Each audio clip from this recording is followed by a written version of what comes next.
Des pères qui réclament le droit de garde de leurs enfants en alternance avec les mamans. Laetitia Fouque et Benoît Henrion ont rencontré l'un de ces pères qui luttent pour obtenir la garde de leur enfant. Un cas qui illustre la difficulté de la justice à trouver une solution équitable à ce type de situation. Dans 2 mois, Nelson va souffler sa 6e bougie. Un anniversaire qu'il fêtera cette année en compagnie de son père, Richard.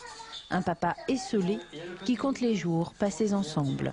Un week-end sur 2 et la moitié des petites vacances et la moitié des grandes vacances aussi. Ce qui est assez court dans la mesure où un week-end commence le vendredi soir et se termine le dimanche soir. Depuis 5 ans, Richard se bat pour que son foyer devienne l'hébergement principal de Nelson. La mère travaille, part souvent à l'étranger. Lui n'a jamais manqué une seule visite, a mis sa carrière entre parenthèses pour jouer son rôle de père. Moi, à ce moment-là, j'étais, ce qu'on peut dire pudiquement, en pré-retraite de cadre supérieur, c'est-à-dire totalement disponible, avec, à titre personnel, une grande expérience des enfants, puisque ce petit garçon est mon 4e garçon. Et donc, j'ai quand même une certaine expérience de l'éducation. Et cet enfant avait toujours vécu avec moi dans son petit âge, c'est-à-dire la première année avant notre séparation, et m'appelait d'ailleurs maman. Des arguments qui n'ont pas convaincu.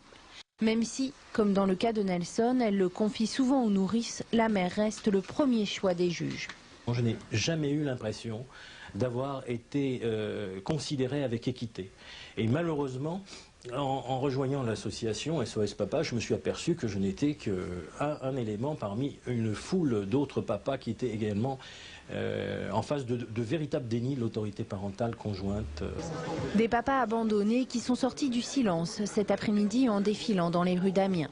Leur but, que l'on reconnaisse qu'un enfant a 2 parents.